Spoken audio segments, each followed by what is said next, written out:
Bismillahirrahmanirrahim. Ikhwani wa akhwati fillah, as'alullah azza wa jal bi asma'ihil husna wa sifatihil ulya an kama jama'ana fi hadzal maqamil mubarak ay yajma'ana fi jannatihi fi maq'adi sidqin inda malikin muqtadir. Kita memohon kepada Allah Subhanahu wa taala, sebagaimana Allah mengumpulkan kita di tempat yang mulia ini, semoga Allah mengumpulkan kita juga nanti semuanya di dalam jannahnya.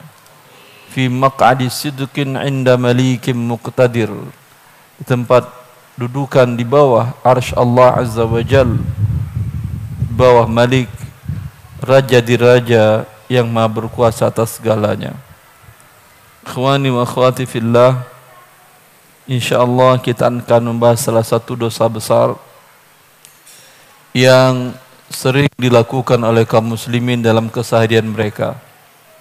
Tidak laki, tidak perempuan, tidak bapak, tidak anak-anak, tidak dewasa, tidak orang tua. Hampir semua mereka melakukan dosa besar ini. Penyebabnya apa? Karena mereka tidak tahu itu adalah sebuah dosa besar kepada Allah Azza wa Jal, dan karena itu mereka lakukan. Andai mereka dari kecil dididik oleh orang tuanya, diberitahukan oleh guru-gurunya, dan diajarkan oleh para ustaz-ustaznya, para kiai-kiainya, bahwa ini adalah sebuah dosa besar yang mendapat siksa besar dari Allah Azza wa Jal, saya yakin tidak ada satu orang pun yang berani akan melakukan perbuatan dosa besar ini. Karena Al-Imam Malik radhiyallahu rahimahullah ta'ala, ketika beliau ditanya tentang seseorang yang bertanya kepada beliau, wahai Imam Malik, saya bersumpah bahwasanya istri saya menjadi tertalak kalau ada dosa besar yang dimasukkan ke dalam mulut anak Adam lebih besar daripada minum khamar. Paham maksudnya dia? Maksudnya dia, yang saya yakini bahwa dosa yang paling besar yang dimasukkan ke mulut anak Adam adalah khamar, karena sanksinya berat di dalam Al-Quran dan Sunnah Nabi Sallallahu Alaihi Wasallam. Itu menurut saya yang paling besar, dan kalau saya salah maka jatuh talak kepada istri saya. Ini namanya talak dengan sigat ta'liq, talak dengan bentuk digantungkan terhadap sesuatu, dan dia gantungkan terhadap ilmu pengetahuan dia. Sekarang Imam Malik, dia tidak berani jawab dengan begitu saja iya dan tidak, karena kalau iya atau tidak bisa jadi istrinya menjadi tertalak, istri si menanya ini. Maka Imam Malik, beri saya waktu 1 hari, besok engkau datang lagi.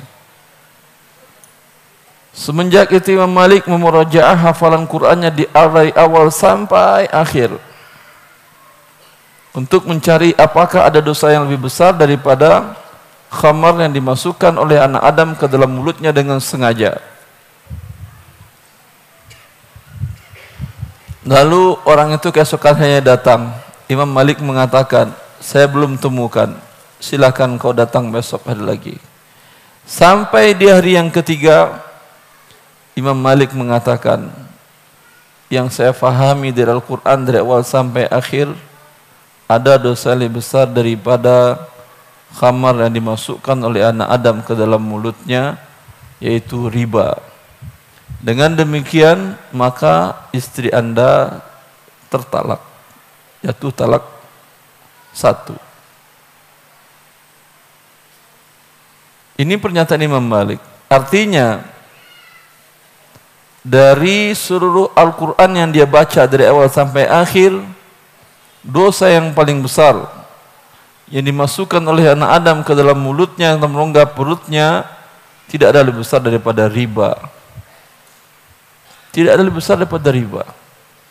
Dalam Al-Quran, Allah menantang pelaku riba itu dengan berperang. Allah mengatakan, فَإِنْ لَمْ تَفْعَلُوا فَأْذَنُوا بِحَرْبٍ مِّنَ اللَّهِ وَرَسُولِهِ. Bila kalian tidak berhenti dari berbuat riba ini, maka berarti kalian mengumumkan perang melawan Allah dan Rasulnya. Ibnu Abbas meriwayatkan dalam menafsirkan hadis ini, kata beliau, Allah nanti memberikan pedang kepada pelaku riba. Ini pedang, mari lawan aku.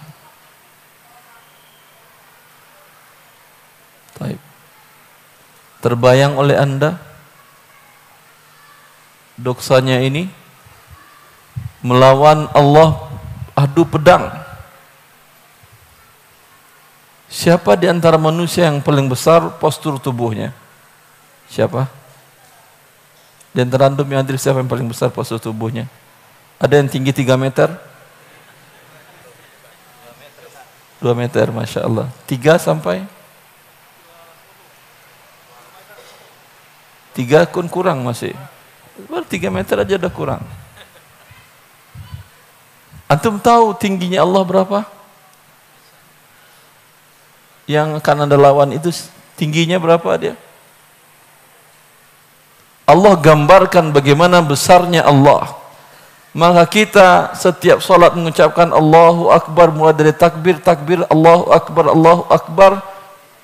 Allah Maha Besar, bukan secara maknawi saja, memang zat Allah besar. Allah mengatakan dalam Al-Quran, wa ma qadarullaha haqqa qadrih wal ardu jami'an qabdatuhu yawmal qiyamah was samawat matwiyatun biyaminih subhanahu wa ta'ala amma yushrikun. Kata Allah Azza wa Jalla, orang-orang yang mensyirikatkan Allah, yang menyandingkan, menyamakan Allah dengan selain Allah, mereka sama sekali tidak menghargai Allah. Maka orang-orang yang mendurhakai Allah, dia tidak mengerti siapa yang dia durhakai, siapa yang dia tentang, dan siapa yang dia lawan. Allah menjelaskan, wal ard, bumi. Berapa orang di atas bumi ini sekarang? 6 miliar lebih kan ya? Dan beliau 1 dari 6 miliar. Bumi dengan seluruh isinya ini di hari kiamat berada dalam qabdah. Qabdatuhu yaumal qiyamah. Qabdah kalau bahasa Arab itu ini, qabdah. Paham? Tapi kaifiatnya dengan Allah kita tidak tahu. Tapi yang jelas Allah jelaskan qabdatuhu. Kalau dalam bahasa Arab qabdah itu ini. Nih. Di dalam qabdah. Berarti bumi, kalau saya umpamanya qabdah begini di dalam ini. Berarti mana yang 3 meter tadi? Kalau bumi saja dengan 6 miliar manusia di atasnya, cuman dalam qabdah di hari kiamat. Was-samawat matwiyatun biyaminih. Langit, seluruh langit, samawat itu kata jamak. Sama langit satu, samawat langit banyak. Seluruh langit selain bumi tadi berapa luasnya? Siapa yang pernah belajar astronomi? Guru. Berapa luasnya, Pak? Bukan langit. Berapa ribu kecepatan cahaya? Tidak ada yang mengetahuinya. Matwiyatun biyamini. Matwiyat di dalam bahasa Arab, tawa yatwi, melipat. Saya atwi berkitab, saya lipat. Paham? Matwiyatun biyamini. Biyamin dalam bahasa Arab, yamin tangan kanan. Paham? Berarti dilipat, kalau bahasa kitanya dilipat pakai tangan kanan. Jelas? Bumi yang, langit yang begitu luas yang tak berhujung dilipat, digulung oleh Allah Azza wa Jal dengan pakai tangan kanannya. Maka yang 3 meter tadi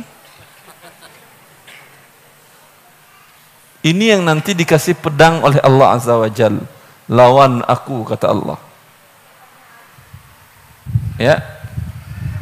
Tidak bisa Anda bayangkan bagaimana rupa zat Allah, tidak bisa karena Allah tidak mensifatinya.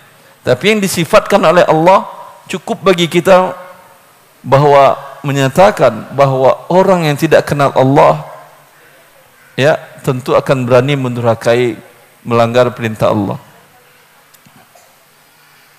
Kalau saja seorang anak dengan orang tuanya berani dia melanggar perintah orang tuanya,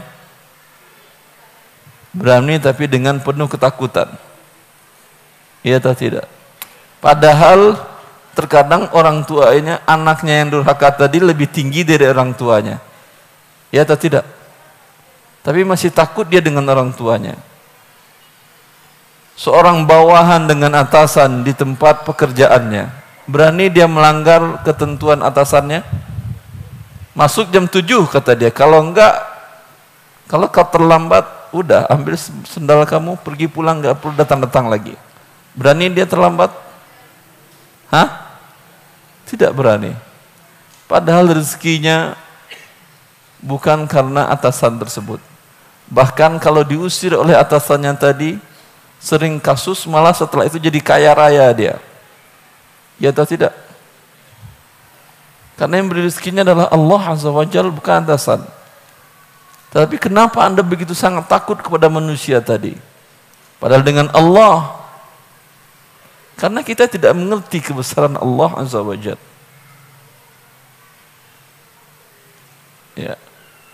Jibril alaihissalam, ini Rasulullah SAW sifatkan berapa besarnya. Berapa besarnya postur tubuh Jibril alaihissalam? Beliau bersayap. Sayapnya berapa?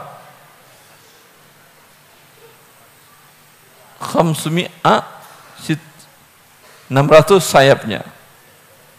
Bisa terbang pakai 600 sayap?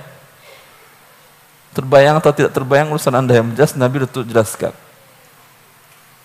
Terus menutup ufuk timur. Berarti berapa besarnya itu? Jibril makhluk Allah yang kuat itu, ketika dalam Isra Mi'raj, apa dikatakan Rasulullah melihat Jibril? Bagaimana kondisi Jibril ketika Rasulullah di hadapan Allah Azza wa Jal? Rasulullah mengatakan, Jibril makhluk Allah yang maha kuat, yang bisa mengangkat gunung. Antum kalau pergi umroh haji lihat gunung yang besar, batu itu berapa ton bebannya, itu beratnya.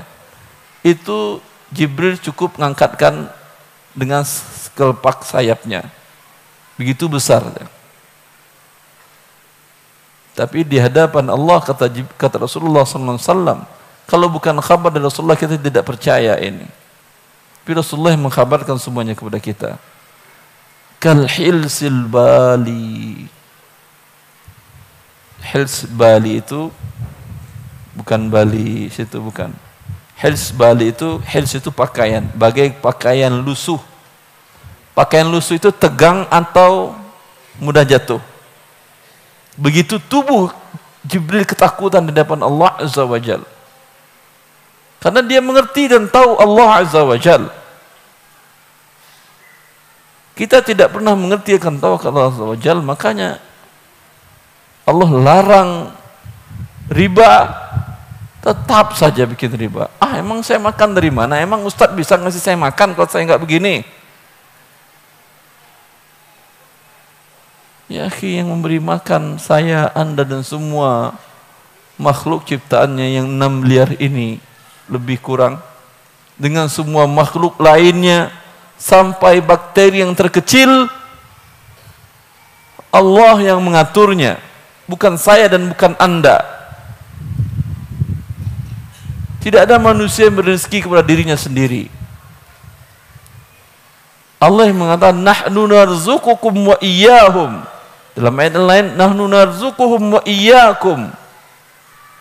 Kata Allah, jangan kalian bunuh anak kalian karena takut miskin atau karena memang dalam kondisi miskin. Jangan bunuh anak kalian. Yang memberi rizki kamu dan anak kamu adalah aku, bukan kau.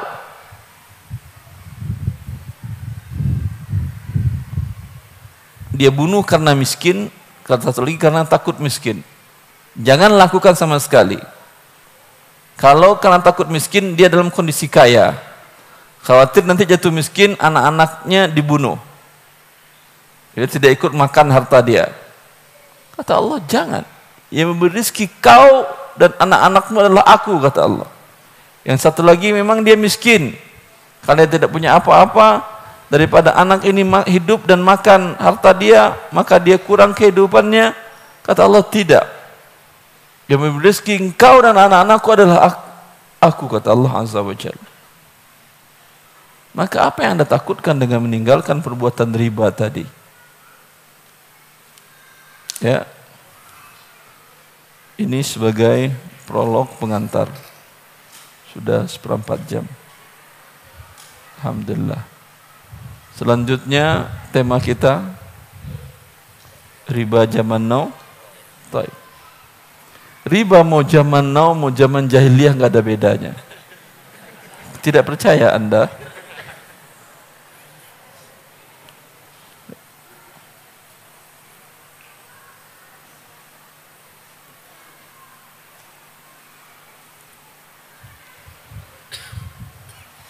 Coba ada mic satu, Pak Nanang.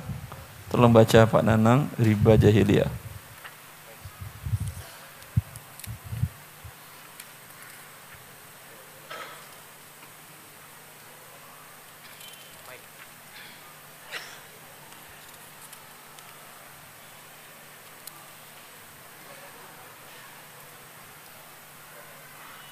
Ada mic satu. Ini Pak Nanang, Masya Allah, beliau jemaah setia saya. Semenjak beliau belajar dimanapun kajian saya, beliau hadir. Beliau tinggal di Teluk Naga, tapi setiap subuh Ahad ngajinya ke Cilengsi. Berapa kilo? 80? 100 kilo lebih. Masya Allah. Saya bukan ingin memuji-muji beliau, tapi ingin menyemangati kaum muslimin begitu dalam menuntut ilmu. Itu yang ini. Iya. Bentuk-bentuk riba yang dilakukan orang-orang jahiliyah adalah sebagai berikut. Pertama, seseorang memberikan pinjaman 10 keping uang emas selama waktu yang ditentukan dengan syarat nanti dibayar sebanyak 11 keping uang emas. Satu. Dari masa jahiliyah sudah ada riba seperti ini. Ini uang 10 keping, kau pakailah. Kau mungkin nanti dari 10 keping ini bisa mengembangkannya jadi 100, 1000 segala macam, terserah. Tapi yang penting bayar ke saya 11 keping tambah 1 keping. Ada seperti ini zaman now? Memang seperti ini. Ini uang 100 juta, terserahlah. Kau jadikan jadi 5 miliar, 10 miliar, 100 miliar, atau bangkrut sekalipun bayar 100 juta tambah 10%. 110 juta. Sama, nggak ada bedanya. Dari zaman Abu Jahal yang dosa besar itu dari sama-sama nggak ada bedanya. Walaupun masalah syirik, masalah ekonomi, dia pikir sih sudah jenius. Bisa bikin sesuatu yang luar biasa dalam ekonomi. Enggak ada yang luar biasa. Abu Jahal pun sudah melakukan itu. Fadal, bentuk yang kedua. Seseorang meminjam 10 keping uang emas, bila jatuh tempo pelunasan dan ia belum mampu membayar, ia mengatakan, beri saya masa tangguh, nanti piutang Anda akan saya tambah. Ya. Ada sekarang seperti ini? Banyak. IPL Anda gimana di sini? Saya berhutang IPL 1 juta sebulan. Bayar tanggal 20 di akhir bulan. Setiap bulan berjalan di 20. Terlambat dari itu, beri saya masa tangguh, saya tambah. Ada seperti ini? Dari zaman jahiliyah sudah seperti itu ya akhi. Anzirni azidka. Saya berhutang apalagi? Listrik, air, PDAM, uang sekolah juga gitu. Uang sekolah terlambat, dikenakan pertambahan penalti. Dari masa jahiliyah seperti itu ya akhi. Nggak ada yang baru riba yang mereka buat. Bentuk ketiga. Seseorang memberikan pinjaman modal usaha 100 keping uang emas. Setiap bulannya ia mendapat bunga 2 keping uang emas. Ya, Masya Allah. Ini luar biasa kalau seperti ini. Dia bilang saya butuh 100 keping buat bisnis. Buat bisnis batu bara kah, semen kah, perumahan kah, developer atau apapun, yang penting buat bisnis.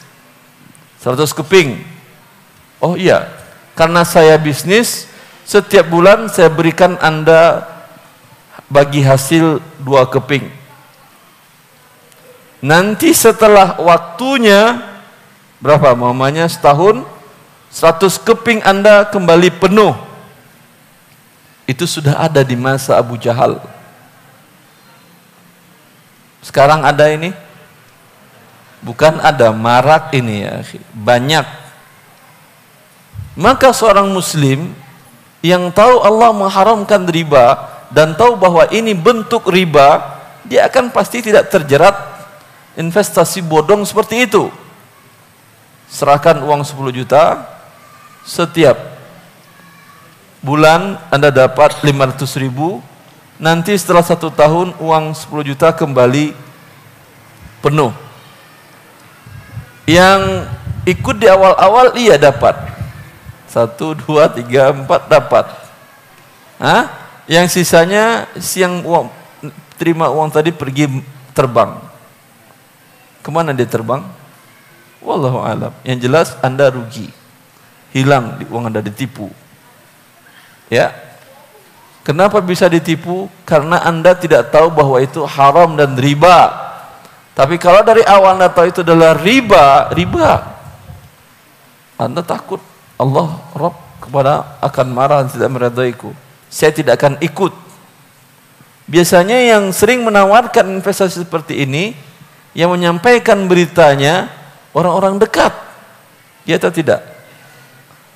Bahkan sampai dia, ya udah buat saya 1%-nya, sisanya ambil untuk kamu. Ya, dia sebagai perantara. Menurut dia itu sebuah kebaikan. Tidak. Ini adalah riba dari masa Abu Jahal. Ya. Lalu bagaimana pandangan syariat? Kan dia buat bisnis, Ustaz. Kalau dalam syariat, kalau dalam investasi dalam syariat, bukan investasi bodong, itu hasil ia dibagi. Hasil itu bisa untung, bisa rugi. Tapi kalau uang dibayar tetap, kemudian uangnya pun tetap, rugi untung tetap kembali penuh, ini namanya bukan kerjasama. Tapi kalau jadi kerjasama, Anda punya modal 10M, beliau 20M, Anda bergabung membuat sebuah usaha, ya, bareng-bareng. Setiap keuntungan 20, 10 dibagi 3, berarti 66, 33. Rugi pun dibagi 33, 66. Paham? Tidak boleh kerugian dia tanggung sendirian. Dia ajak fulan, ikutlah dalam investasi kami. Alhamdulillah selama ini gede besar keuntungannya, bisa 300% per tahun. Kata dia, iya tapi uang saya itu buat masa depan anak-anak saya. Nanti kalau hilang gimana? Hilang saya yang tanggung ruginya. Kalau rugi saya yang tanggung. Uang kamu nggak bakal rugi. Ini berubah bukan jadi investasi lagi namanya. Bukan musyarakah, riba namanya. Jelas? Yang penting Anda lihat ketika menyerahkan modal, ada nggak pernyataan bahwa modal akan rugi berdasarkan porsinya? Kalau tidak ada, namanya riba. Jelas? Maka kaum muslimin akan selamat dari penipuan-penipuan investasi itu. Terus, yang terakhir. Seseorang membeli barang dengan cara tidak tunai. Bila dia belum melunasi hutang pada saat jatuh tempo, maka ia harus membayar denda keterlambatan selain melunasi hutang pokok. Anda beli barang dengan tidak tunai. Jelas? Harga rumah itu 1 miliar. Anda bayarnya tidak tunai 1 miliarnya. Pada saat pelunasannya tadi Anda janjikan setahun selesai, kelar. Mundur menjadi 2 tahun. Si penjual minta tambahan. Mas, dulu 1 miliar itu kan 1 tahun. Kalau 2 tahun lain lagi dong. Maunya kamu berapa? Tambah. Ya udah, saya setuju tambah. Hah? Ini apa namanya? Riba namanya ini, ya akhi. Allah telah mengharamkannya. Ya. Cukup. Itu riba zaman jahiliyah. Sampai sekarang ada seperti ini? Ada. Berarti apa bedanya judul Anda dengan riba jahiliyah? Hah? Tidak ada. Cuman sekarang nominalnya lebih besar itu saja. Kalau dulu mungkin 100 dinar, 1000 dinar, kalau sekarang triliunan, miliaran, nolnya besar. Tapi kalau dikonversikan ke emas, kecil angkanya kan ya. Hanya itu saja, besar angkanya saja, isinya kosong. Makanya ekonomi masa sekarang itu mereka sifati dengan bubble, gelembung besar, angkanya besar, tapi isinya tinggal dicolok sedikit, meletus, kosong isinya. Alhamdulillah, selesai saya ceramah, tinggal antum yang bertanya.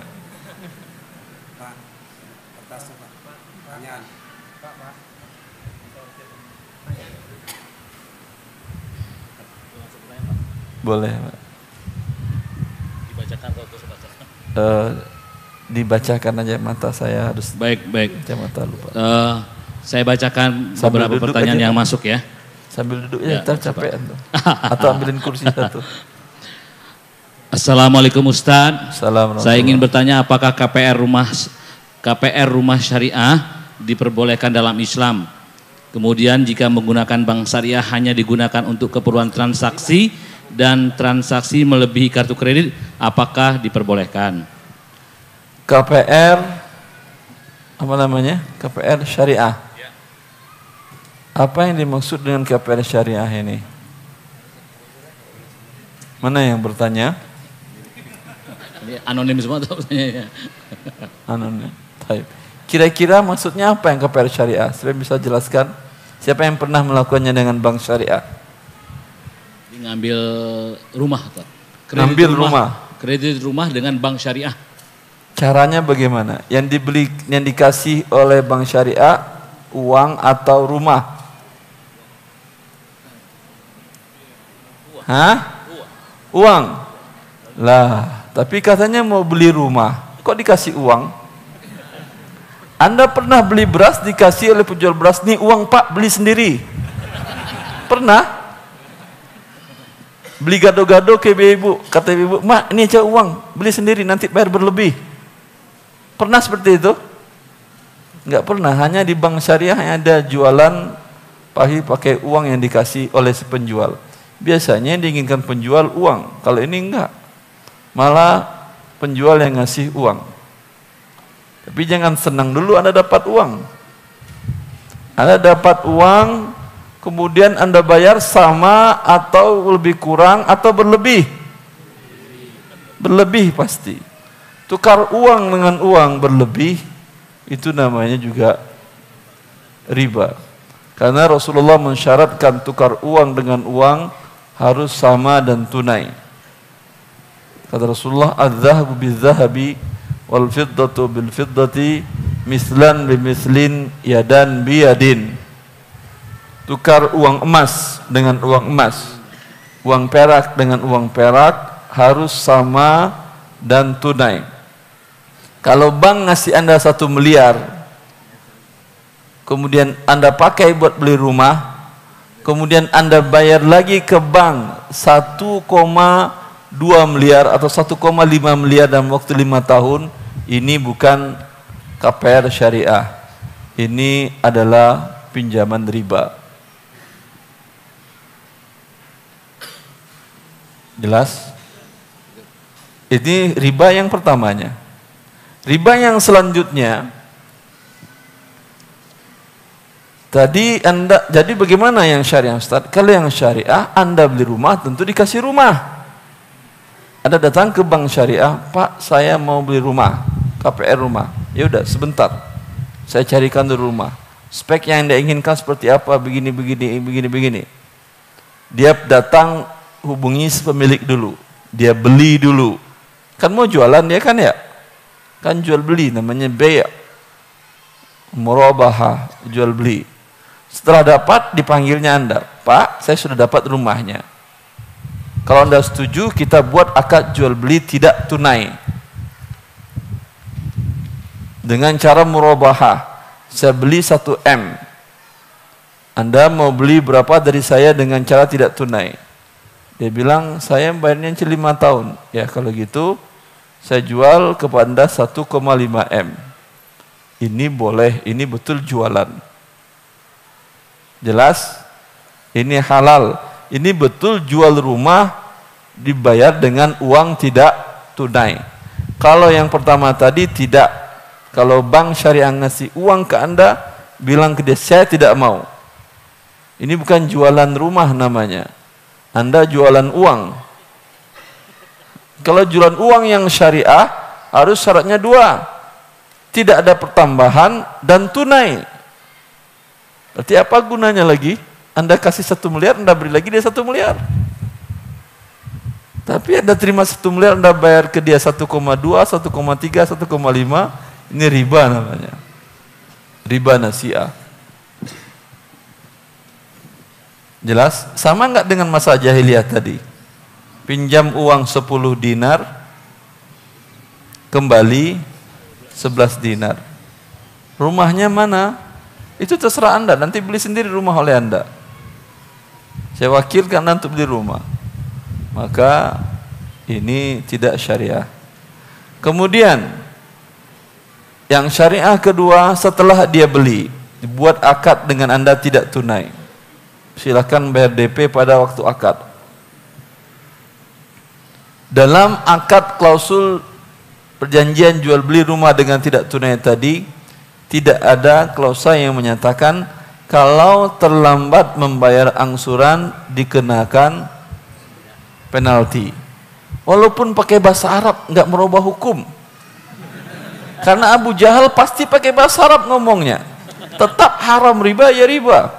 Mereka namakan penalti itu dengan gharamatut ta'khir. Artinya apa? Gharamah artinya denda.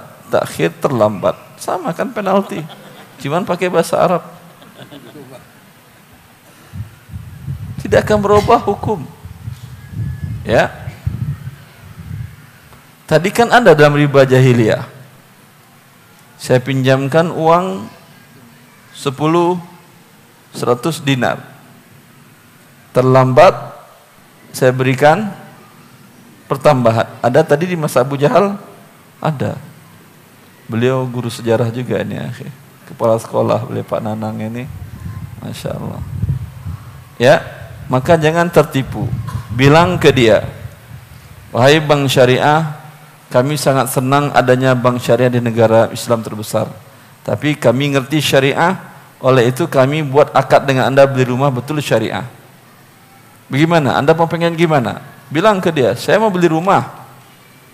Speknya seperti ini, 2 lantai, sekian, gedungnya mungkin 200, tanahnya 150, jelaskan speknya. Ini uang. Enggak, saya mau rumah bukan mau uang. Itu Anda katakan wajib. Lah kami SOP-nya seperti ini, tapi katanya kalian syariah. Kalau syariat tentu jual rumah bukan jual uang. Kalau juga uang yang saya terima, apa bedanya Anda dengan bank riba? Bank riba ngasih uang juga, Anda juga ngasih uang. Tapi kalau Anda ngasih rumah ke saya, itu betul. Ya, minta seperti itu ke mereka. Kalau bilang, oh nggak bisa kami. Kalau nggak bisa ya sudah, saya pun nggak mau masuk neraka gara-gara rumah. Biarlah sampai mati saya ngontrak atau mati masuk surga. Di surga nanti saya tinggal selama-lamanya di rumah yang luas, bisa pakai semua berlian di dinding rumah saya.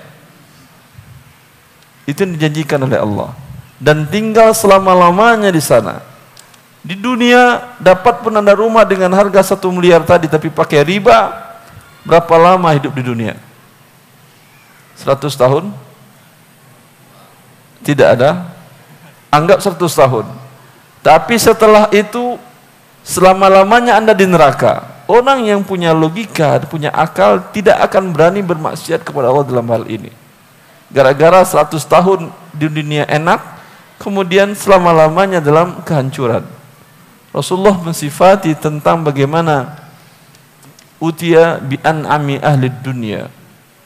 Dibawakan orang yang paling mendapat nikmat hidup di dunia paling banyak, nggak pernah sakit, uangnya banyak, istrinya sehat, banyak juga, anaknya juga banyak. Ya alhamdulillah, karena uang banyak, istri jadi banyak, anak pun jadi banyak. Alhamdulillah, tidak pernah sengsara, tidak pernah sakit, tidak pernah mengeluhkan, seluruh ekonomi cukup. Hidup dengan lama di dunia. Lalu didatangkan dia dan dicelupkan ke neraka sesaat. Dikeluarin lagi. Ditanya kepada dia, pernah ingatkah engkau bahwa di dunia itu hidupnya enak? Lupa dia bahwa dia pernah hidup enak. Hanya sesaat dicelupkan ke neraka. Dan sebaliknya, didatangkan orang yang paling buruk nasibnya di dunia dan dicelupkan ke surga 1 celupan, kemudian diangkat. Ditanya dia, pernahkah engkau merasa hidup tidak enak di dunia? Lupa dia.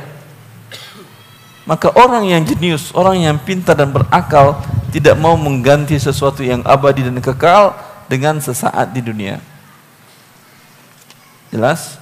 Maka minta kepada bank syariah tadi, klausal denda keterlambatan saya tidak mau. Kira-kira bank tadi mau nggak menghapusnya? Mau atau tidak? Kata siapa tidak mau? Dia kan jualan. Ya atau tidak? Kalau dia nggak mau, saya bilang saya nggak jadi beli. Selesai urusan. Anda kan tahu penyakit Anda. Sering saya gambarkan, ya ikhwan. Orang yang tahu penyakit dirinya, dia selamat. Orang yang tahu bahwa dia sakit gula, ketika disodorin air, pasti dia tanya, ini ada gula atau tidak? Iya atau tidak? Kalau pakai gula jadi nggak diminum. Walaupun yang menyodorkan adalah DKM atau siapapun nyodorin, ditolak. Iya atau tidak? Karena dia tahu penyakit dirinya. Belanja juga begitu dia. Dia kolesterol, asam urat, penyakit gula, macam-macam. Ketika dia beli bakso, tentu dia bilang darah tinggi. Pak, beli bakso, nggak pakai garam, nggak pakai mie kuning, nggak pakai apa lagi? Hah? Kuah, nggak pakai kuah, baksonya aja. Kan beli bakso. Mau nggak tukang baksonya jual? Mau apa tidak? Mau. Kenapa bakso mau? Kenapa bank syariah nggak mau? Nggak mungkin. Kalau Anda yang belanja semuanya mau, ya akhi, dia kan mau uang yang penting. Yang penting Anda tahu sakit diri Anda. Kalau dia bilang enggak, bakso saya template seperti ini. Ini enggak boleh, ada yang enggak. Ya udah saya enggak jadi beli. Bisa? Bisa. Yang penting Anda mengerti dan tahu risiko yang akan Anda hadapi, yaitu berperang melawan Allah bila Anda melakukan riba. Ada salah seorang murid saya, maaf kalau saya ceritanya terlalu panjang ya, karena senang saja melihat jemaah yang begitu antusias ingin tahu riba. Ada seorang murid saya, dia mendampingi salah seorang temannya buka outlet salah satu franchise yang dia mendampingi kesyariahannya di CCM Cibinong City Mall. Di sana untuk kontrak outlet dia buka outlet bebek, ada bebek, satu bebek produk di situ. Dia buka outlet di situ dengan nilai kontrak harus ngontrak itu selama 10 tahun. Bayar untuk 3 tahun di depan, kemudian tahun selanjutnya menyicil per tahunnya. Tapi 3 tahun di depan bayar dengan harga seluruhannya 1,4 M untuk outlet tadi. Tapi dibaca oleh teman saya tadi, dalam klausalnya ada denda keterlambatan, bahwa kalau terlambat membayarkan kontrak pertahunannya akan ada denda, dikenakan denda 0, sekian kali hari kali segala macam. Riba jelas itu kan ya. Lalu teman saya yang mendampingi kesyariahan outlet ini, dia bilang ini enggak benar akhi. Lalu teman itu nelpon saya, kata yang punya outlet, gimana kata dia, di sini non muslim yang punya, masa kita ngomong masalah riba-riba segala macam. Kata dia, saya telepon Ustaz Arwandi dulu. Dia nelpon ke saya, Ustaz, ini begini kasusnya Ustaz. Ya udah, kalau dia tidak mau, ya udah kita berlepas diri, Anda jangan dampingi lagi dia, katakan saya enggak berani lagi karena Anda sudah berbuat riba. Lalu dia siap, ya udah siap, perjuangkanlah. Dia perjuangkan. Datang dia ke manajemen mall tadi. Kata dia, Pak, saya enggak mau klausal denda keterlambatan ini karena ini riba, bukan apa-apa. Ya, saya insya Allah pasti bayar. Cuman saya takut dengan azab Allah dalam riba. Saya enggak mau ini klausal ini. Tolong dihapus. Ya. Terus kata manajemennya, lalu nanti kalau Anda enggak bayar bagaimana? Kenapa enggak bayar? Ini kan 3 tahun pertama kami sudah bayar cash. Ya, kalau 3 tahun pertama kami sudah bayar cash, berarti selama 3 tahun kami tidak akan terlambat. Dan Anda simpanlah itu. Setiap tahunnya kami bayar. Artinya 3 tahun sudah dibayar, 3 tahun pertama. Tapi dia bayar lagi tahun yang keempat. Dianggap tahun pertama yang 3 ini simpanan. Berarti tidak akan terlambat selama 3 tahun kan ya. Artinya kalau 3 tahun terlambat masih ada cadangan dia. Tolong hapuskan kata-kata klausal riba itu, ada denda keterlambatan. Tapi dasar kafir ya kafir.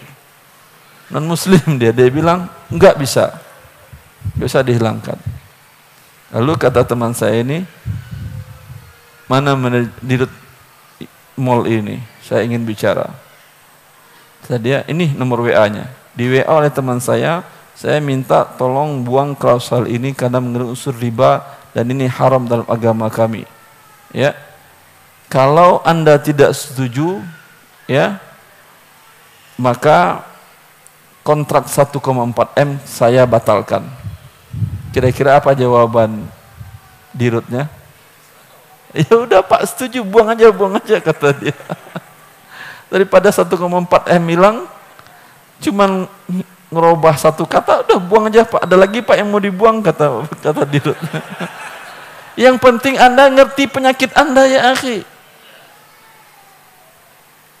Jelas? Ini yang penting hidup sebagai muslim dan muslimah. Kita ngerti penyakit kita. Apapun diminta oleh orang, saya tidak mau menggadaikan, menukar dunia yang sebentar ini dengan neraka yang sekali injak di kaki Anda, mendidih kepala Anda. Tahu arti mendidih itu? Bukan mencair loh. Ya. Kalau dari benda padat mencair, itu berapa panasnya itu? Dan kali itu langsung, ini enggak ada jarak 2 meter, 2 meter, 3 meter, 2 meter 10 antum. Ada. Bukan, saya itu maksud umpamakan yang tertinggi. Dengan jarak 2 meter 10, tetapi bukan mencair, mendidih. Benda padat mendidih. Besi mencair itu butuh ribuan derajat Celcius, tapi besi mencair dan langsung mendidih. Kemudian mati, kemudian diberi Allah lagi nyawa, merasakan sakit. Liyadzuqul adzab, agar mereka rasakan azab. Bukan mendidih mati kemudian tidak ada lagi cerita, tidak. Mati mendidih diberi Allah lagi kemudian nyawa, rasakan sakitnya. Sampai kapan? 1000 tahun di neraka? Tidak. 1.000.000 tahun? Tidak. 1.000.000.000 tahun? Tidak. 1.000.000.000 tahun? Tidak. Karena itu masih berakhir, belum kekal namanya. Kalau yang kekal itu tidak ada ujungnya, maka sangat rugi, sangat bodoh. Maka Allah dalam Al-Quran sering mengatakan, apakah kalian tidak berakal? Betul tidak berakal. Orang yang menukar kesenangan sejenak dengan kehancuran sampai waktu tidak terhingga dengan tingkat kehancuran yang luar biasa. Baik, jazakumullah khair. Assalamualaikum Ustaz. Assalamualaikum warahmatullahi. Bagaimana hukum jual beli online? Menjual online, membeli secara online. Syukran Ustaz. Allah barik fiik. Menjual online, beli online. Baik. Ada beberapa jenis komoditi atau komoditas yang tidak boleh diperjualbelikan online, yaitu komoditi ribawi yang sejenis. Menukar emas dengan rupiah haruslah tunai. Maka tentu tidak sah menjual belikan emas melalui online, karena tidak tunai pasti. Ya. Kecuali bisa kalau seperti di beberapa negara ada, tapi enggak banyak. Anda masukin ATM ke anjungan, Anda pencet, bisa keluar emas. Itu ada. Tapi tidak terlalu banyak. Mungkin di Malaysia ada, di Dubai ada. Di Indonesia enggak ada kan ya? Hah? Itu online. Bisa. Tapi serah terimanya langsung. Tapi di Indonesia itu enggak ada. Maka ada jeda waktu dan ada jeda tempat, berbeda tempat antara serahkan uang dengan menyerahkan emas. Maka ini hukumnya adalah haram. Karena Rasulullah mengatakan ini riba.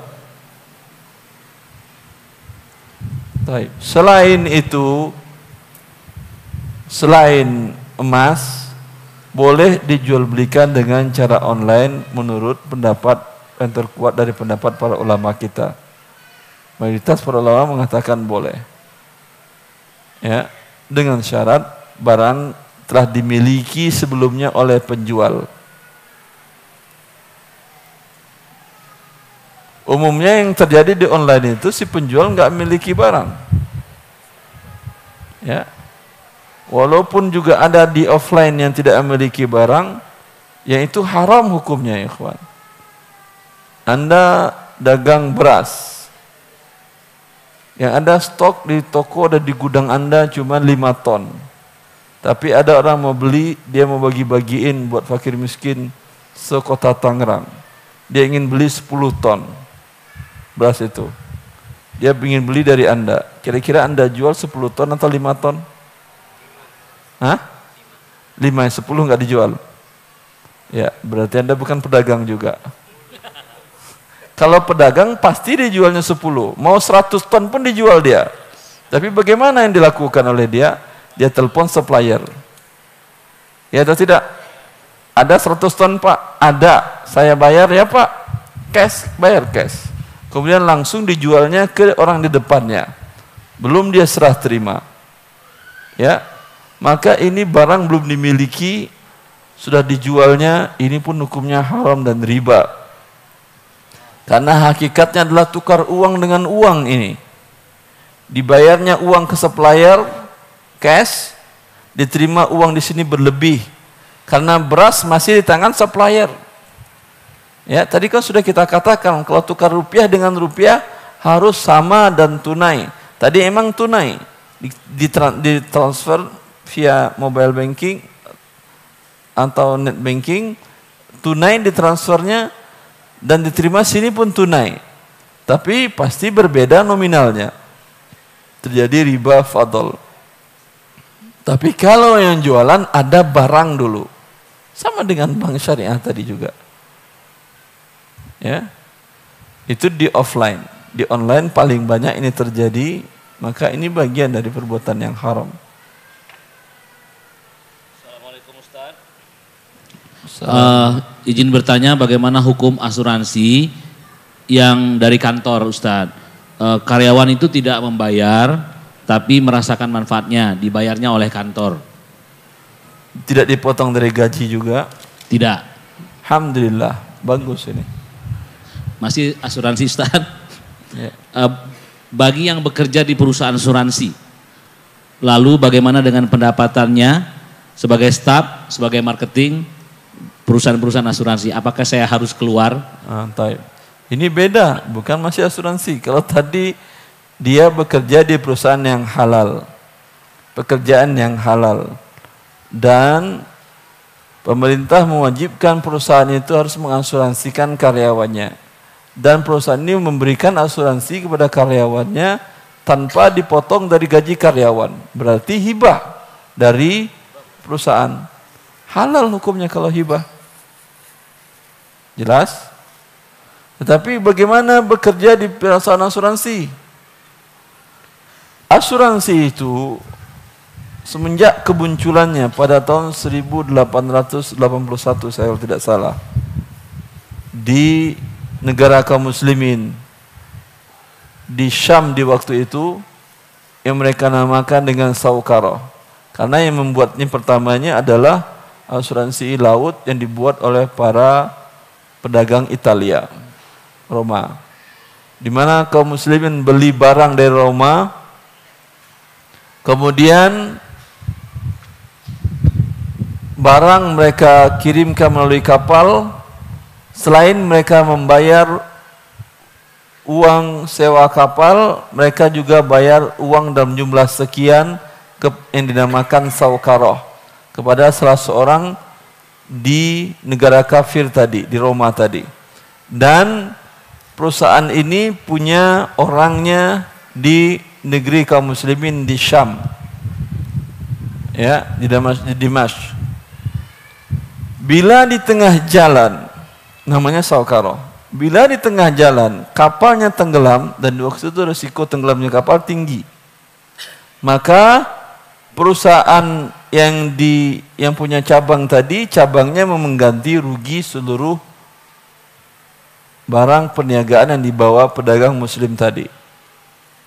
Bila kapal tidak tenggelam, maka uang yang dibayar tadi hilang. Ya, namanya tadi saukaroh. Ditanyakan kasus ini kepada mufti kaum muslimin di khalifah di waktu itu, yaitu mufti Hanafi bernama Ibnu Abidin.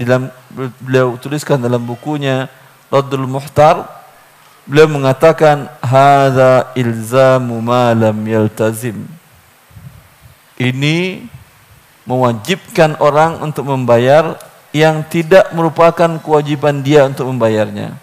Kan bukan dia yang menenggelamkan kapal, kenapa harus dia yang bayar? Paham? Kan dia hanya bayar uang saja. Maka beliau telah mengharamkannya. Semenjak itu para ulama kaum muslimin tidak ada yang menghalalkannya. Karena ini tukar uang dengan uang. Nasabah atau peserta asuransi membayar premi, kemudian nanti dapat uangnya lagi, ya atau tidak? Uangnya berbeda, uangnya tukar menukar uang, tidak tunai, dan kalau terjadi klaim lebih besar daripada uang yang dia bayar. Dia bayar umpamanya asuransi kendaraan 10 juta untuk 1 tahun umpamanya. Kalau mobilnya ditabrak atau menabrak, ya, dia untung atau rugi?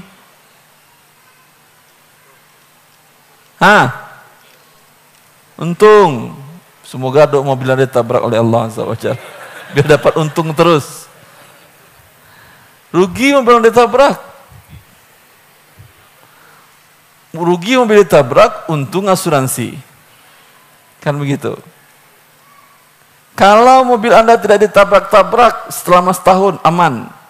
Uang Anda hilang. Untung atau rugi? Mobil Anda selamat, rugi Anda. Oh iya, baru sadar antum. Apalagi asuransi jiwa. Anda tidak mati. Untung atau rugi? Jawab.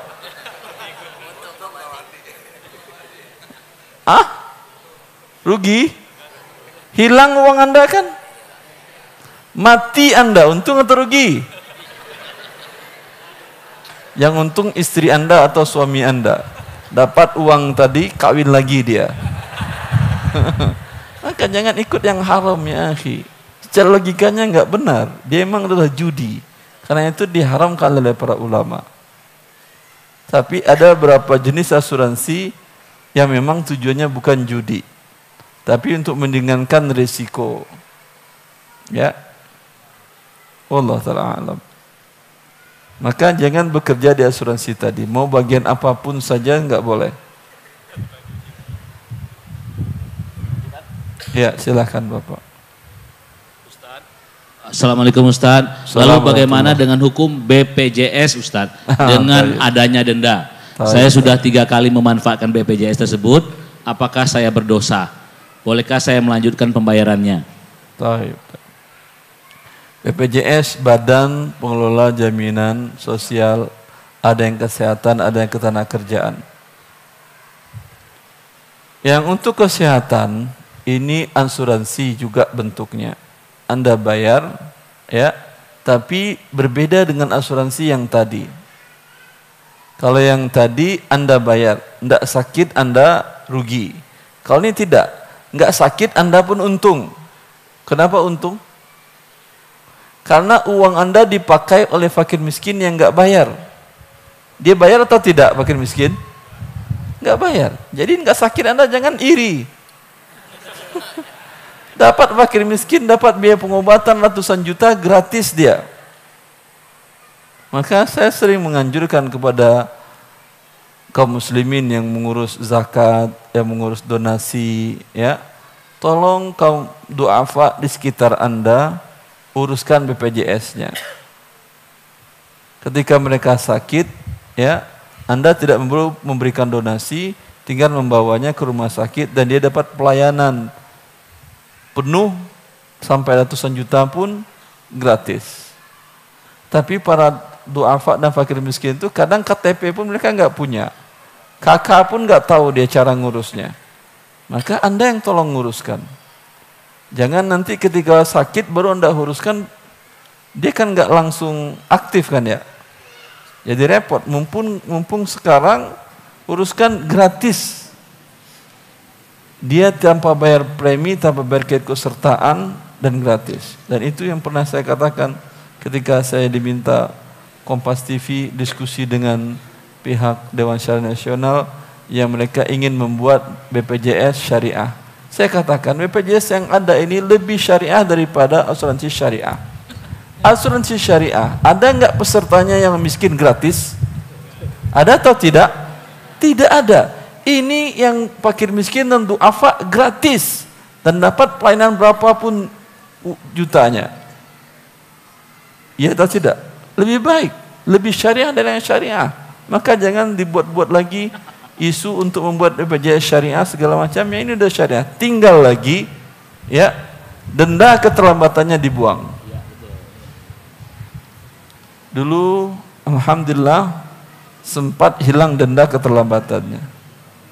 Saya nggak tahu apakah itu bagian dari, yang jelas bagian dari doa kaum muslimin yang jelas. Tapi asbabnya pernah Dr. Budi, beliau adalah Direktur Kepesertaan BPJS Nasional, itu sekitar tahun 2013-an. Beliau diskusi dengan saya di Hotel Haris di Sentul. Beliau minta, Ustadz, BPJS apa yang perlu diperbaiki? Saya berkatakan, hilangkan denda keterlambatannya. Ya. Tapi itu tujuannya untuk membuat orang disiplin, Ustaz. Enggak mungkin membuat disiplin orang dengan riba. Apa enggak punya cara lain, tools yang lain untuk membuat dengan cara yang halal? Ya, lalu bagaimana caranya, Ustaz? Yang enggak ikut langsung putuskan, yang enggak bayar langsung putuskan. Seperti listrik. Listrik yang pasca bayar terlambat ada denda. Ini riba. Mana lebih disiplin, yang pasca bayar yang pakai riba dengan yang prabayar tak pakai riba, langsung padam? Mana lebih disiplin? Yang pakai riba atau tanpa riba? Tanpa riba, selesai urusannya sudah. Iya, yang pakai prabayar itu nggak pakai riba kan? Terlambat nggak ada dendanya, langsung padam. Kan buat orang lebih disiplin. Nggak mungkin yang riba membuat orang disiplin, saya katakan. Dia katakan, saya akan usahakan Pak Ustadz. Tapi yang namanya hal seperti ini butuh persetujuan Presiden, butuh persetujuan DPR dan segala macam. Tapi tetap akan saya perjuangkan. Dan Alhamdulillah pernah berapa lama hilang. Itu dari aturan. Tapi kemudian belakangan muncul aturan, walaupun ada denda tapi lebih mengecil. Yaitu bila terlambat membayar, dan saat itu juga keikutsertaannya. Kemudian bila diaktifkan kembali dan digunakan untuk rawat inap, dikenakan denda. Berarti kalau bukan rawat inap ada denda? Tidak, hanya untuk rawat inap saja. Lebih mengecil skupnya, lebih, tetapi yang riba tetap riba.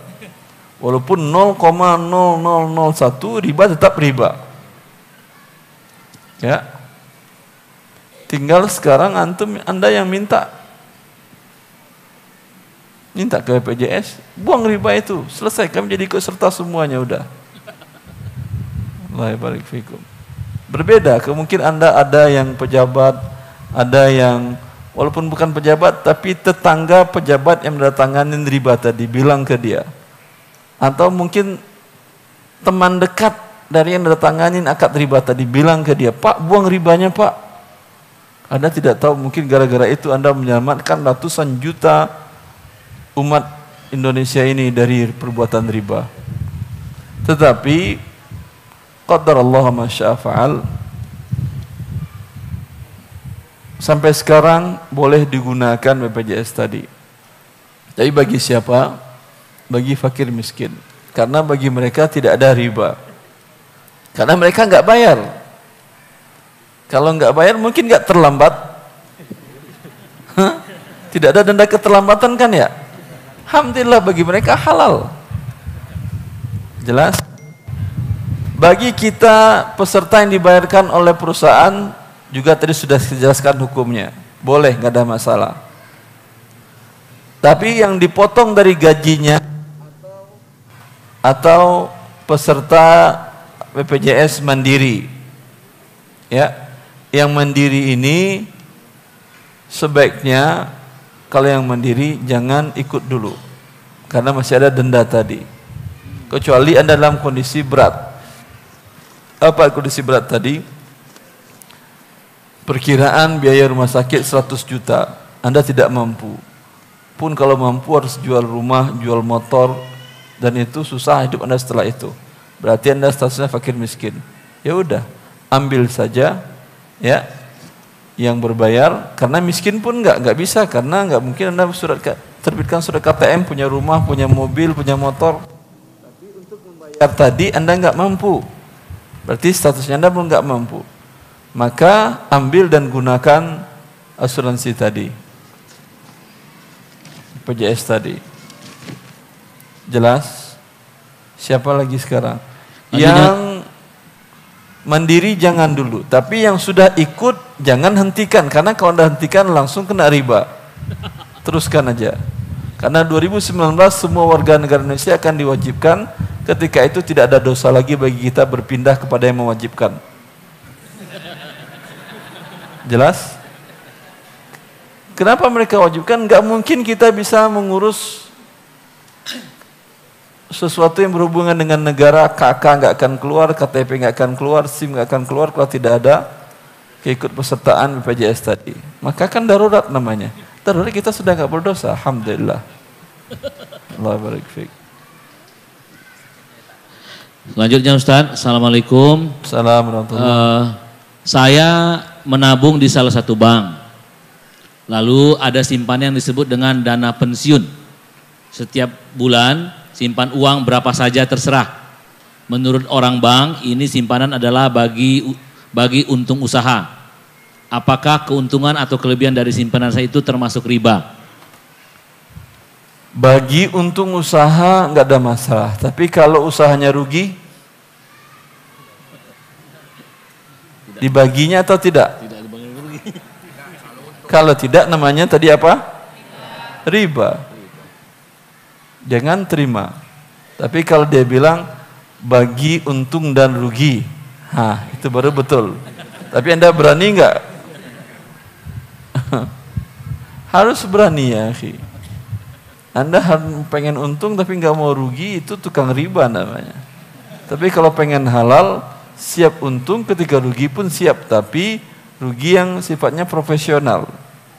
Kalau rugi akibat ketidakprofesionalan dalam mengelola dana, dia yang nanggung memang. Ya. Bagaimana pula dengan hukum bursa saham?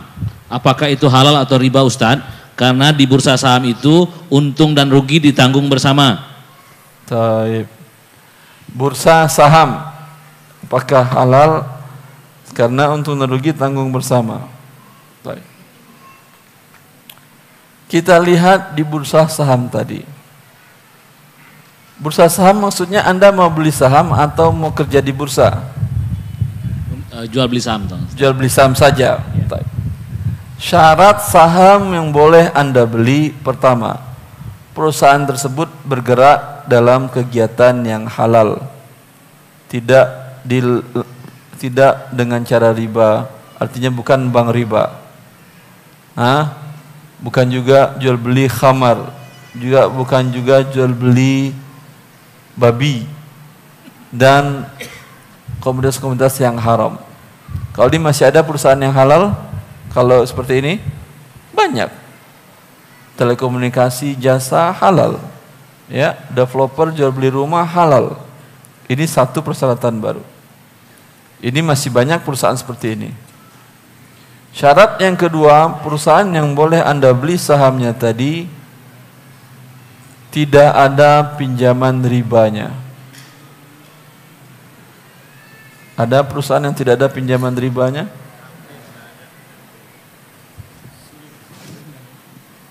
Ada atau tidak? Bukan sulit jawabannya. Ada atau tidak? Ada perusahaan beliau. Anda punya perusahaan? Nggak pakai riba kan?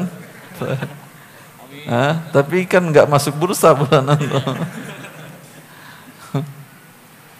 Baik.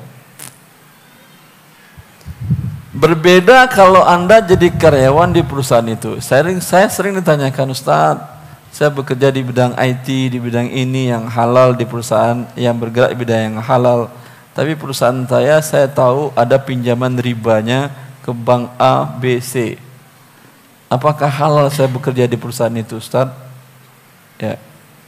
Selagi bukan Anda yang diminta oleh perusahaan untuk mengurus riba tadi, untuk mengajukan booking proposal pinjaman, bukan pekerjaan Anda. Untuk membayarkan angsuran pinjaman, bunga riba dan bunganya, pokok dan bunganya, bukan pekerjaan Anda. Anda tidak pernah bersinggungan dengan riba tadi. Tapi modal perusahaan tadi dapat pinjaman dengan cara riba. Halal kerja Anda. Gaji Anda pun halal. Jelas? Kecuali Anda bagian finance-nya. Akuntingnya yang mengurus pinjaman tadi tidak halal. Bilang ke perusahaan, saya akan kerjakan semuanya dengan proporsional kecuali mengurus pinjaman riba dan menyelesaikan pinjaman riba, saya nggak mau. Kalau perusahaan masih menerima Anda sebagai karyawan di finance-nya, boleh. Di akuntannya boleh. Kalau tidak, tidak. Jelas ini? Tapi kalau Anda membeli saham perusahaan tadi yang ada pinjaman riba, itu lain kasusnya. Karena kalau Anda membeli berarti Anda memiliki saham di sana. Berarti Anda sebesar saham Anda menyetujui kredit riba tadi. Ya atau tidak?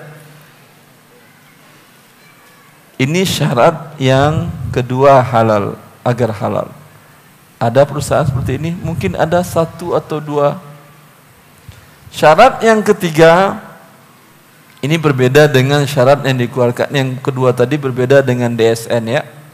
Kalau DSN mengatakan, selagi pinjaman modal perusahaan untuk pinjaman tadi dengan cara riba tadi di bawah 45% dari keseluruhan modal, itu mereka mengkategorikan perusahaan ini masih perusahaan halal. Jelas ini? Jelas? Tapi ini tidak bisa diterima oleh akal dan naluri seorang muslim. Masa riba di bawah 45% halal? Hah? Bagaimana kalau saya bikin bakso yang 55%-nya dari daging halal, 45%-nya dari daging babi, lalu diolah-olah, makan tuh halal? Tapi fatwanya begitu, apa boleh buat? Baca Anda fatwa tentang perusahaan saham halal tadi.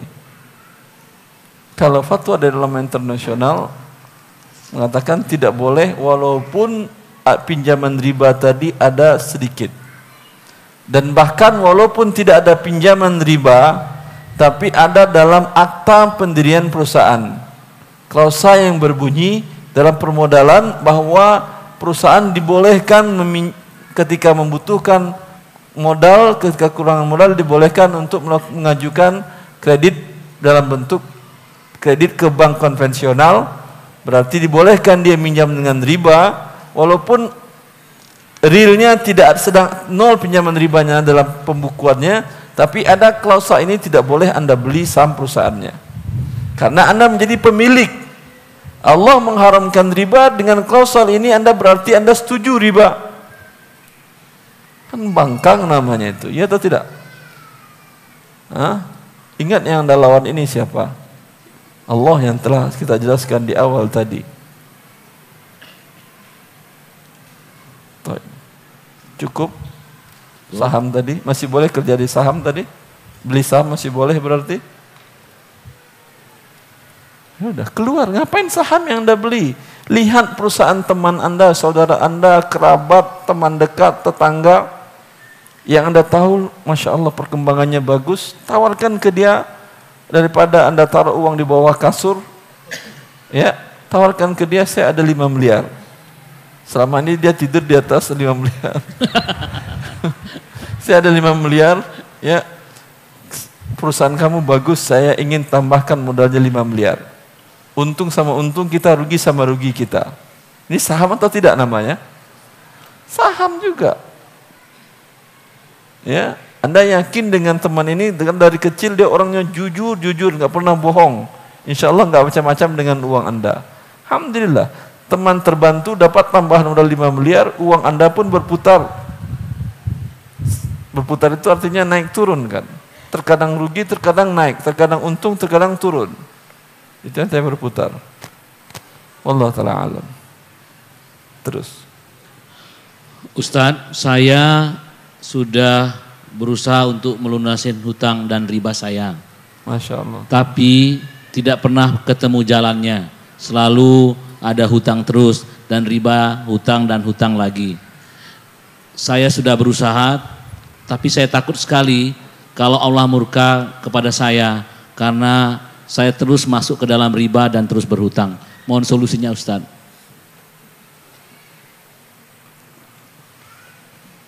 Allah musta'an.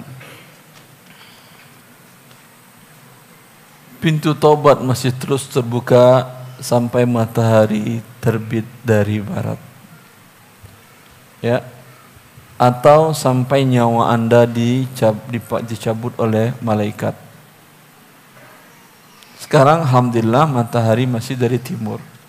Tapi nyawa Anda, ada yang bisa memastikan sejam lagi masih ada di badan Anda? Tidak ada ya ikhwan. Banyak kasus keluar dari pengajian, kemudian ketabrak, meninggal langsung. Berjalan pulang dari kantor, naik ojek, atau jatuh dan ketabrak, langsung meninggal. Tidak ada yang bisa menjamin nyawa kita. Oleh karena itu, jangan pernah berani untuk memaksiati, mendurhakai Allah dengan iming-iming, nanti saya bertobat, sekarang saya butuh. Jangan.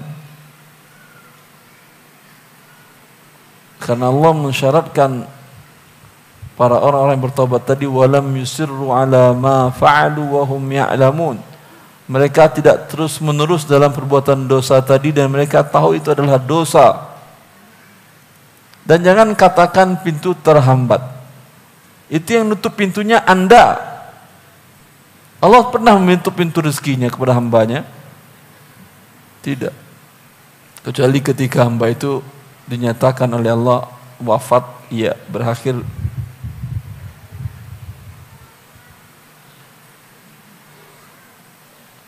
Hatta tustakmala rizqahu wa ajaluhu. Rasulullah mengatakan bahwa Jibril menyampaikan kepada beliau, hai Muhammad, tidak satu pun dari hamba Allah, dari makhluk Allah yang wafat sampai ajal dan rezekinya terpenuhi. Apa artinya ini? Allah tuliskan rezeki Anda umpamanya 3.100.020.000 rupiah. Ya. Yang Anda terima tinggal lagi 3.000 rupiah. Belum Anda terima, belum mati itu. Ketika ada orang yang ngasih sedekah 3.000 rupiah, langsung Anda mati. Cukup sudah rezekinya. Ada teman saya berkisah tentang orang tua dia wafat, pengusaha dia, Masya Allah. Dia bilang, saya yakin betul tentang hadis itu Ustaz, bahwa tidak ada satu jiwa pun yang wafat sampai rezekinya dipenuhi oleh Allah. Bapak saya waktu itu operasi berat, operasi besar. Kemudian ada salah seorang cucunya datang mendekat bawa es krim. Ya, si bapak tadi kayaknya pengen es krim tadi, cucu memberikannya ke bapak. Padahal bapak belum boleh diberikan apapun juga. Qadarullah, habis makan itu bapak langsung meninggal. Saya yakin itu rezeki terakhirnya. Artinya kalau es krim itu belum dia dapatkan, belum mati-mati itu. Tapi dapat es krim langsung mati. Jelasan teman-teman. Apa yang Anda takutkan? Jangan katakan pintu tertutup, terbuka selalu pintu Allah. Allah pun menyatakan dalam Al-Quran, wasiat rahmati kulla syai'. Rahmatku, kata Allah, meliputi segalanya, lebih luas dari segalanya. Jangankan kita makhluk Allah yang beriman dan yakin kepada Allah Azza wa Jalla, sampai orang kafir pun diberikan oleh Allah rezeki. Iya atau tidak? Apa yang Anda takutkan? Jangankan manusia, sampai semut pun diberikan oleh Allah rezeki. Sebagian burung yang dikatakan oleh Rasulullah sallallahu alaihi wasallam, "Lau annakum tatawakkaluna 'ala Allahi haqqa tawakkulihi, larzaqakum kama yarzuqut tayr, taghdu khimasan wa taruhu bitana." Kalaulah kalian bertawakal kepada Allah dengan ketawakalan yang sempurna, niscaya Allah berikan rezeki kalian bagi rezeki seekor burung. Lihat bagaimana rezeki burung, ikhwan. Taghdu khimasan wa taruhu bitana. Di pagi hari keluar mencari rezeki, sore hari kembali lagi dia dengan perut kenyang. Pagi perutnya kosong, kembali perut kenyang. Di waktu burung bangun ingin mencari rezeki, sudah tahu dia rezekinya di mana? Tahu dia kantornya di mana? Tanggal terima gajinya di mana? Enggak tahu ya, akhi. Dia terbang saja entah kemana. Lalu siapa yang menunjukkan rezekinya? Ada di dalam ulat di bawah pohon itu, meluncur begitu. Pakai apa ya? Pakai radar dia? Pakai GPS dia cari apa? Belatung? Pakai GPS? Enggak. Siapa yang menunjukkan ini kepada mereka? Allah. Itu burung yang enggak pernah sekolah. Antum S1 dari SD, S2, SD langsung S2 enggak? SD, SMP, SMU, banyak sekolahnya takut mencari rezeki. Mending jadi burung enggak sekolah. Burung S-nya berapa dia? Enggak ada. Terbang ribuan kilo, Allah tentukan rezekinya di sana. Makanya di dalam surat yang sering dibaca oleh imam, Sabbihisma rabbikal a'la alladhi khalaqa fasawwa walladhi qaddara fahada. Kata Allah, besarkanlah, agungkanlah, sucikanlah Rabbmu yang maha tinggi, yang menciptakan dan menyempurnakan ciptaannya. Itu alladzi khalaqa fasawwa walladzi qaddara fahada, dan yang menentukan dan menunjukkan. Para ahli tafsir sudah menjelaskan, Allah menciptakan dan Allah tentukan rezeki semua makhluk itu di mana. Dan Allah mengatakan cari ke sana, cari yang menunjukkan anak sampai ke sana. Coba. Antum asli dari mana, akhi? Jember. Berapa kilo kemari? Dalam rangka mencari rezeki atau sekedar mendengar kajian? Mencari rezeki. Siapa yang menentukan rezeki Anda 1000 kilo di sini? Allah. Jelas? Kenapa Anda nggak cari rezeki di Jember aja? Bukan sepi, Allah menentukan rezekinya di sini. Bukan sepi ya, akhi. Kalau Allah keluarkan dari Jember keluar emas, mudah bagi Allah. Cuma Allah tentukan rezekinya di sini. Lihat dalam kehidupan kita. Bagaimana Anda bisa sampai kemari? Allah Azza wa Jalla yang menentukannya. Lalu apa yang kita takutkan? Ya. Lihat ketawakalan burung. Belajar kita tawakal dari burung tadi ya, akhi. Burung dapat makan, cek cek cek, selesai. Habis itu pulang sore ke sarangnya. Kandang atau sarang? Sarangnya. Baik. Apakah dia sediakan makanan untuk sebulan? Lalu lebih pintar mana Anda dari burung? Pintar kita, iya betul pintar. Tapi lebih tawakal mana? Berarti haruskah kita tidak boleh nyimpan beras di rumah Ustaz? Saya juga nggak ngelarang. Dan Nabi pun pernah menyimpan beras. Maaf, Nabi nggak pernah menyimpan beras. Nabi menyimpan gandum dan kurma.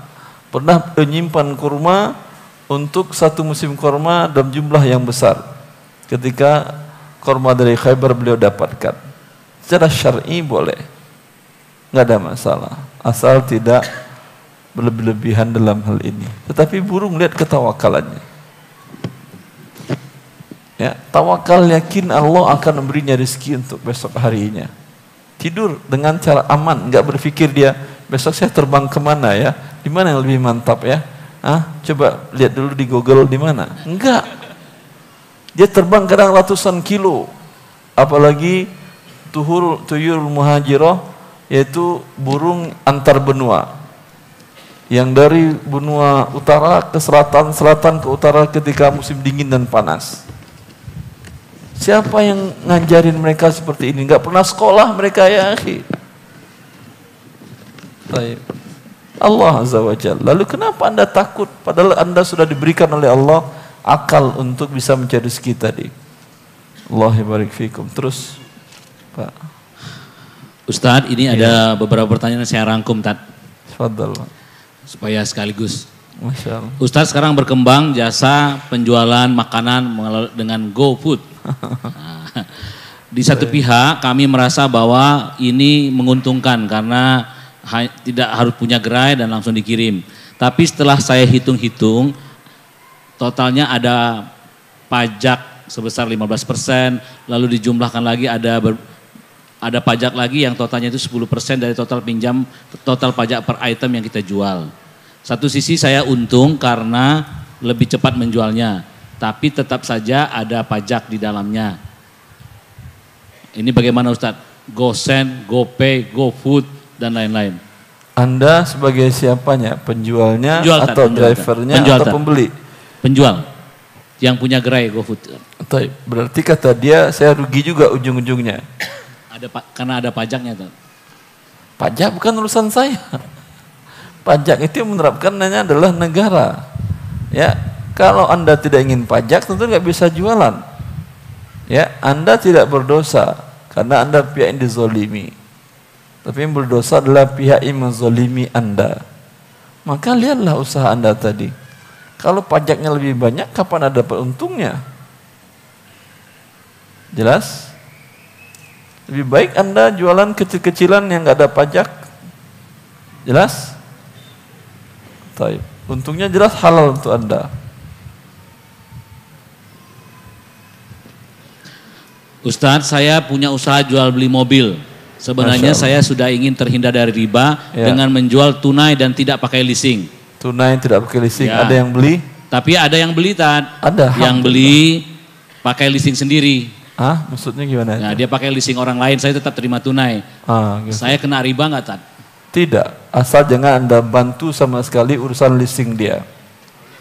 Ya, taunya uang masuk baru dibuat akad jual beli, baru balik nama. Tapi lebih baik lagi Anda tawarkan kepada pemilik mobil agar orang itu bayar langsung nyicil ke yang punya mobil. Paham? Dengan harga lebih mahal. Kira-kira mau nggak pembeli? Pembeli mau, yakin? Penjual mau? Baik. Anda lihat bank dengan seluruh mewah dan kewahan fasilitasnya, untungnya yang besar, itu mau dia lakukan itu. Ya atau tidak? Dipinjamkan uang, kemudian bayar berlebih. Kalau Anda bukan meminjamkan uang, tapi menjual barang dengan kelebihan harga, ya, jelas ini.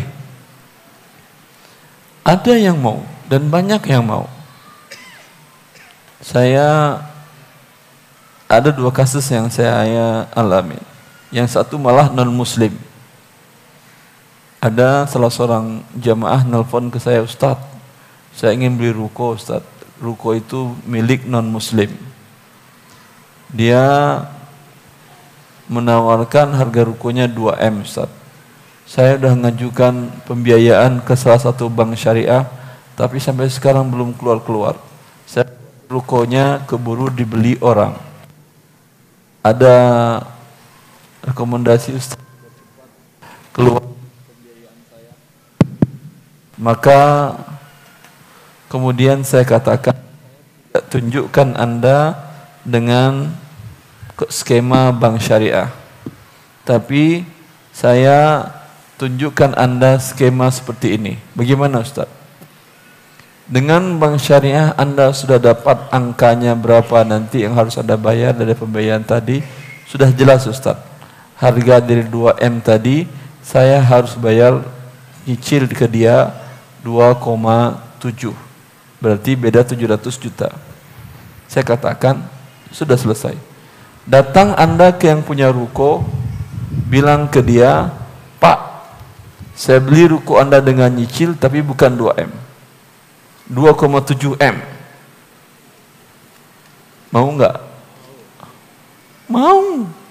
Walaupun dia dan muslim. Tapi terlambat nggak ada denda ya Pak. Dan surat-suratnya balik namanya nanti kita taruh di notaris.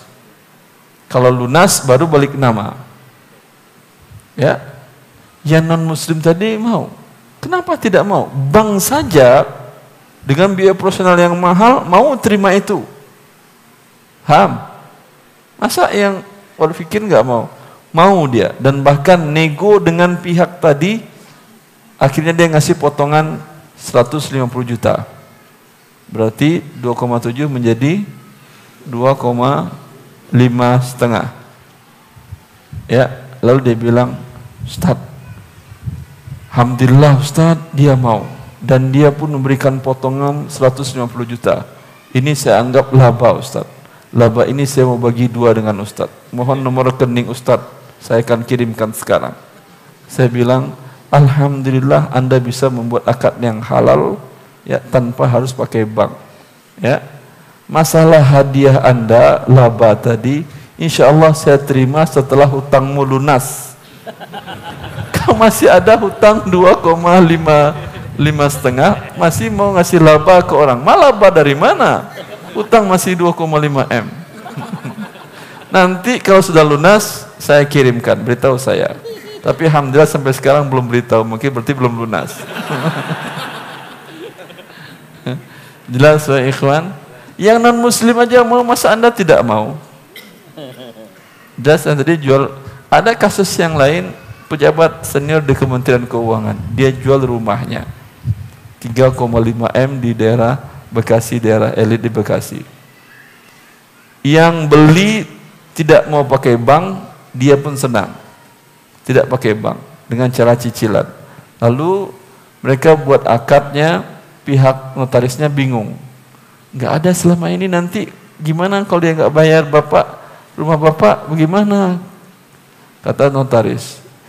Maka pejabat tadi nelpon ke saya, Ustadz, saya mau pengen jual nggak pakai bank, orangnya pun mau nggak pakai bank, saya pun setuju. Tapi bagaimana mengamankan hak saya kalau terjadi wan prestasi? Oh gampang. Pegang semuanya di notaris. Kalau pada saat terjadi wan prestasi dia tidak mampu lagi membayar, maka notaris menjualkan ke pihak ketiga dengan cara tunai. Ambil sisa hak Anda, sisanya kembalikan ke orang itu. Oh, iya Ustaz ya. Saya buatkan pasal itu, saya kirimkan, dikirimkan ke notaris, sudah selesai. Itu 2 kasus, yang satu muslim, yang satu non muslim. Anda mau contoh yang mana? Tetap yang haram juga urusan Anda. Fadhal.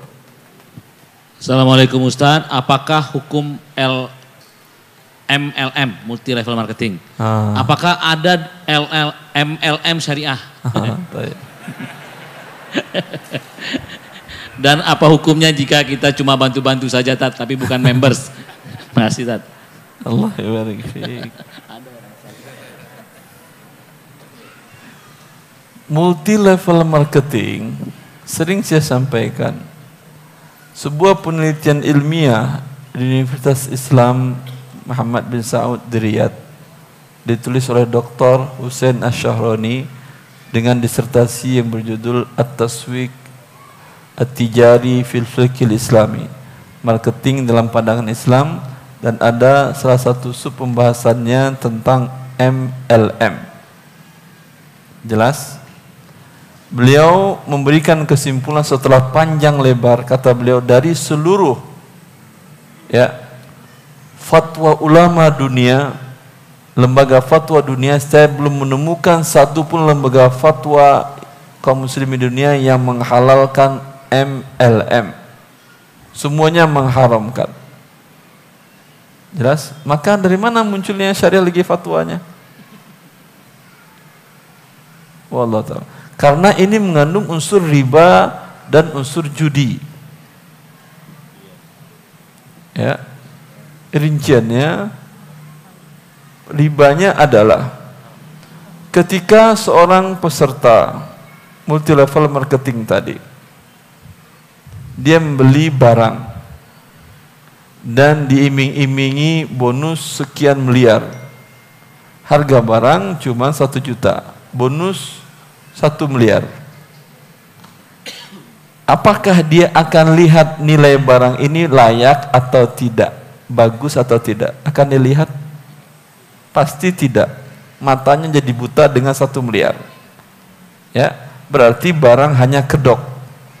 Intinya tukar uang 1 juta dengan 1 miliar. Ini apa namanya? Riba.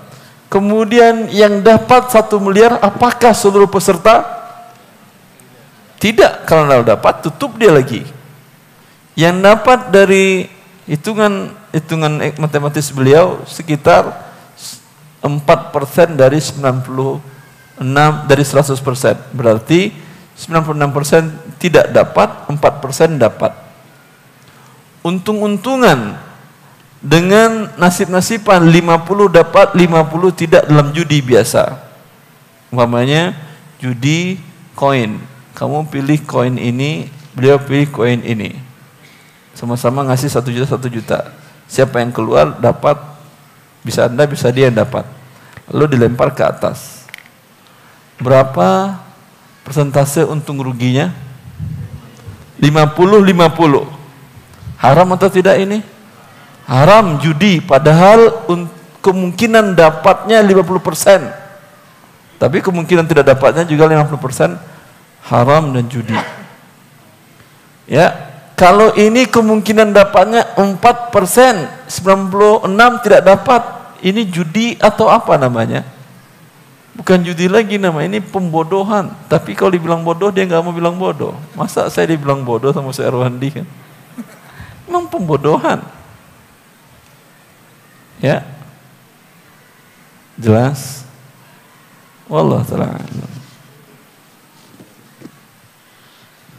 Assalamualaikum Ustadz, bagaimana hukum beli emas secara dicicil tapi dapat emasnya setelah lunas, cicilan tetap?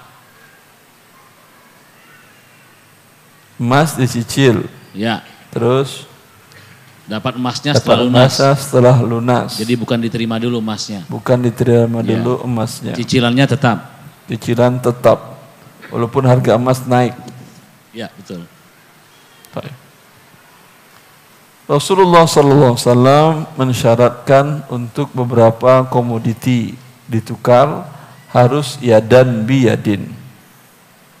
Yadan biyadin itu apa artinya? Tangan dengan tangan. Antum pegang ini, saya pegang ini. Pegang. Kita tukar. Ini sini. Ini arti yadan biyadin. Rasulullah, untung antum dapat itu. Rasulullah SAW mensyaratkan yadan biyadin, itu artinya.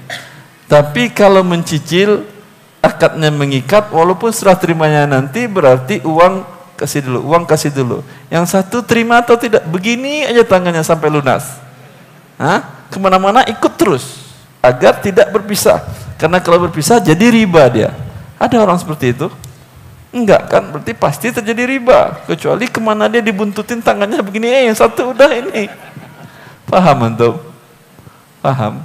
Itu perkataan Rasulullah Sallallahu Alaihi Wasallam. Maka para ulama mensyaratkan untuk jual beli emas tadi. Maka yang sah dari jual beli emas ini adalah hanya sebesar cicilannya. Umpamanya dia mau beli 1 kilo, dengan cara mencicil. Setiap bulan dia bayar 60 juta. Berarti berapa itu? Berapa? 60 juta. Dapat 100 gram. Tapi uang diserahkan 100 gram ini belum diterima. Terjadi riba sudah. Tapi kalau langsung diterima 100 gram ini, yang ini halal. Yang sisanya besok lagi. Paham? Anda minta dulu. Ini sebesar cicilan kasih saya. Sebesar cicilan kasih saya dulu. Paham? Saya beli 1 kilo. Tapi saya nyicil. Ya udah, setiap kau nyicil langsung aku serahkan emas sebesar cicilan. Itu sah. Tapi kalau uang diserahkan tidak ada terima emas sampai nanti lunas baru terima emas, ijma' para ulama itu adalah riba. Ini riba zaman now juga ya. Kan banyak, bahkan produk bank syariah juga ada seperti ini. Cicilan emas. Baik. Assalamualaikum Ustaz. Assalamualaikum. Sekarang berkembang koperasi 212 Mart. Apakah boleh saya ikut dan bagaimana hukumnya Tad? Baik. Saya jawab ringkas, saya nggak berbanyak panjang kan nanti banyak juga yang ribut, viral juga. Ini online kan ya? Saya tidak menganjurkan Anda. Dan saya dengan tim sudah mengajukan surat kepada pihak 212 untuk memperbaiki akadnya, karena menurut saya dengan tim ada beberapa hal yang tidak sesuai syar'i, dalam tanda kutip mengandung unsur riba. Ya, semoga mereka mau memperbaiki akad-akadnya. Cukup saya kira. Oh, cukup, jelas ya. Oke, baik. Selanjutnya, Assalamualaikum Ustadz. Di kantor tempat saya kerja, seluruh karyawan diwajibkan untuk ikut koperasi. Tapi di mana koperasi itu ada simpan pinjam yang bersifat konvensional. Iuran simpanan dipotong langsung dari gaji. Mohon saran Ustadz, apa yang harus saya lakukan? Yang Anda lakukan dengan karyawan muslim yang lain, minta rubah koperasi tadi menjadi syariah. Bisa? Bisa atau tidak? Bisa. Sekarang saya dengan tim menangani koperasi karyawan besar, karyawannya lebih dari sekitar 30.000 orang. Astra Honda Motor. Ketika sebagian kaum muslimin yang jadi karyawan ini ya tidak senang dengan perlakuan seperti ini kan melanggar HAM, seenaknya motong uang padahal akadnya haram. Mereka minta untuk dibuka yang syariah. Akhirnya pihak itu menyetujuinya, dibuka yang unit syariah untuk koperasi tadi. Yang mau ke syariah pindah ke yang unit tadi. Selesai urusannya. Bagaimana bentuk akadnya? Tentu tidak ada pinjaman yang dibayar berlebih kalau bentuknya pinjaman. Tapi kalau mau barang, bisa dibelikan barang dulu kemudian dijual. Bisa. Jangankan perusahaan, tadi apa kantornya? Apalagi kantor yang muslim, kantor yang non muslim aja bisa. Ada teman Chevron, KKMC, Koperasi Karyawan Minyak Chevron juga sedang ditanganin oleh tim saya untuk dibuatkan skema koperasi yang unit syariahnya. Ya, orang kafir aja mau bersyariah, masa antum enggak? Saya diundang langsung untuk memberikan sosialisasi tentang yang syariah tadi di hadapan para pejabat-pejabat Chevron di kantor pusatnya di Senayan, di gedung apa itu lupa saya. Saya katakan kepada mereka, permasalahan riba bukan hanya permasalahan muslim saja. Ini adalah permasalahan kemanusiaan. Pertama, seluruh agama samawi mengharamkan riba. Dalam perjanjian lama di Taurat dinyatakan bahwa riba adalah haram. Saya tahu dari mana? Dari firman Allah dalam Al-Quran. Wa bizulmi minal ladzina hadu harramna alaihim thayyibatin uhillat lahum wa bisaddihim an sabilillah wa akhdhihim riba wa qad nuhu an. Dan karena orang-orang Yahudi mengambil riba, padahal kaum Yahudi, orang-orang Yahudi sudah diharamkan melakukan riba itu, kata Allah. Berarti ada dalam Taurat, dan memang ada. Karena munculnya teori penghalalan riba, teori interest itu dihalalkan, itu pada abad masa Renaissance, ketika abad 17 Masehi. Kenapa mereka buat teori-teori untuk menghalalkan riba? Berarti selama ini riba itu halal atau haram? Hah? Haram, karena kalau dia halal nggak perlu teori dibuat untuk menghalalkannya. Paham antum? Untuk yang lain tidak ada mereka buat teori-teori untuk menghalalkan yang lainnya. Yang ini mereka buat teori untuk menghalalkan riba tadi. Karena para pembuat teori yang menghalalkan interest tadi, ditentang habis-habisan oleh pihak gereja. Karena gereja mengharamkan riba dengan apa nama bahasa Inggrisnya? Bukan interest. Interest itu hanya denda keterlambatan. Usury. U-S-U-R-Y. Usury. Ya, itu di dalam Alkitab mereka. Tapi kemudian mereka gunakan kata interest. Interest itu adalah sebetulnya denda keterlambatan. Yang mereka katakan itu adalah bunga atau keuntungan. Mereka robah kata usury tadi dengan interest, dan kemudian mereka halalkan, dan pendeta mengatakan, oh iya, interest tidak ada, diharamkan di dalam Alkitab. Yang ada hanya usury. Paham antum? Dirubah denda keterlambatan dengan gharam atau takhir. Oh iya. Kalau muslim tidak, muslim diberikan oleh Allah dan Rasulnya kaedah, mau pakai bahasa apapun, mau bahasa Arab, yang riba tetap riba. Terus Ustadz, saya ingin bertanya, saya bekerja di perusahaan properti yang mana banyak dari konsumen saya membeli unit rumah dengan cara dicicil langsung ke developer. Setiap bulan ada tanggal jatuh tempo. Apabila lewat dari jatuh tempo maka akan dikenakan denda. Pertanyaan saya Ustadz, gaji yang saya terima itu termasuk riba atau tidak? Ini sudah bagus, langsung ke perusahaan, ke developer, bukan pakai pihak bank. Tapi jangan terapkan denda tadi. Buat robah pernyataan tadi, klausul tadi dengan 3 kali tidak bayar, maka rumah akan kami jualkan ke pihak yang lain. Sisa hutang kami ambil, sisa piutang, kalau ada bersisa dikembalikan kepada pembeli. Selesai. Jelas? Jangan Anda keluar tinggal minta perbaiki yang itu. Kalau yang itu tidak mau diperbaiki dia, ya udah keluar aja. Karena nggak ada beda Anda kerja di developer ini dengan kerja di bank kalau gitu. Terus, Ustadz, bagaimana hukumnya mendaftar haji dengan menggunakan dana tabungan haji? Dana tabungan? Dana talangan haji melalui bank syariah. Masih ada sekarang? Kuota haji sudah didapat. Bagaimana baiknya? Apakah diteruskan atau dibatalkan hajinya? Cicilan melalui bank sudah selesai, tinggal menunggu pemberangkatan saja. Tapi sekarang masih ada produknya, sudah nggak ada kan ya? Yang ada dulu diteruskan iya, tapi produk barunya masih mereka keluarkan sekarang. Kalau saya sekarang mau dana talangan haji masih ada? Yang dulu ya pernah ada. Kan gara-gara itu hajian Indonesia macet.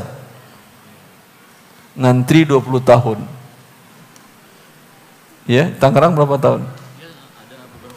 Ada yang 20, ada yang 23. Itu gara-gara apa? Gara-gara riba tadi.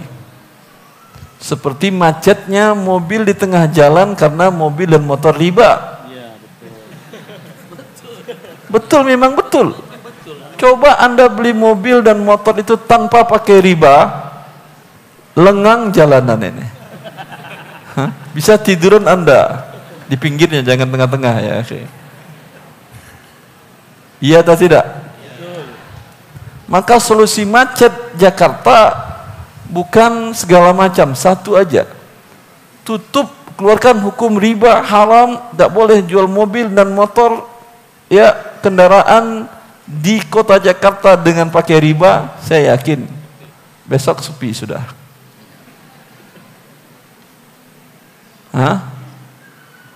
Jelas Anda itu? Itu yang terjadi, ikhwan, gara-gara riba. Kemudian mereka pindahkan riba tadi ke dalam hajian. Apa yang terjadi? Macet hajian 20 tahun. Subhanallah. Enggak berpikir mereka ya. Mereka enggak berpikir itu. Hajian jadi macet gara-gara antrian riba, gara-gara talangan riba tadi. Walaupun produknya milik bank syariah. Dari mana ribanya kita jelaskan. Untuk mendapatkan seat kuota bayar 25 juta dulu. Nanti ketika akan berangkat itu disesuaikan dengan pembayaran di waktu itu. Mungkin jadi 35 tergantung dolar di waktu itu. Mungkin bisa turun enggak yang jelas ya. Hanya 35 atau 30 atau 40 dan seterusnya. Untuk mendapatkan seat tadi bayar 25 tadi harus tunai. Dahulu pernah dibuka dana talangan haji, dana talangan. Datang ke bank syariah, ya, ditawarkan Anda punya uang berapa? Sisanya punya 5 juta, ditutup 20 oleh bank syariah. Punya 10 juta, ditutup oleh bank syariah 15 juta. Dan seterusnya. Dan dikenakan biaya administrasi. Biaya administrasi ini tidak lumrah. Ya, dia sama dengan bunga. Buktinya apa? Berbeda besaran pinjamannya, berbeda biaya administrasinya. Padahal kalau biaya administrasi mau orang pinjam 1 M, mau 10 juta, mau 1 juta, administrasi sama atau tidak? Sama, tapi ini berbeda, berarti ini adalah bunga.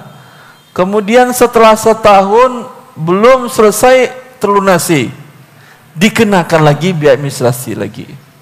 Administrasi apa lagi, kan udah administrasi di awal. Itu intinya adalah pertambahan dari keterlambatan dengan nama administrasi. Berubah hukum dengan berbeda nama? Hah? Tidak kan ya? Berbeda KTP berubah hukum? Dulu KTP-nya namanya A, sekarang KTP-nya namanya B. Selamat dia putih sudah kejahatannya selama ini? Tidak kan? Baik. Yang masalahnya tadi yang terlanjur apa boleh buat? Ya. Ya. Ya. Sekarang sudah lunas, sudah berangkat. Ya. Ada yang marah-marah kayaknya. Ya. Ini terakhir Ustadz. Fadal terakhir, alhamdulillah. Assalamualaikum Ustadz. Izin bertanya. Seringkali alasan-alasan yang dipakai dalam mempertahankan profesi riba diantaranya 1. Menafkahi anak istri. Jadi ini bagian dari ibadah. Kedua, menghidupkan ekonomi masyarakat dan menyediakan lapangan pekerjaan untuk jutaan pelaku usaha dan keluarganya. Ini alasan ya Tar ya. Ketiga, margin yang diambil bank jauh lebih kecil dari margin yang diambil oleh penjual es jeruk sekalipun. Jadi bank jauh lebih kecil dibanding yang jual makanan.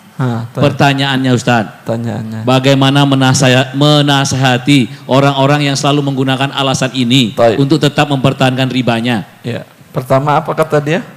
Maaf Pak, pertama apa? Yang pertama itu menafkahi anak istri. Apakah pernah Anda menafkahi anak istri?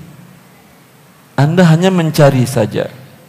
Tapi mendapatkan rezeki tadi Allah Azza wa Jalla. Iya atau tidak?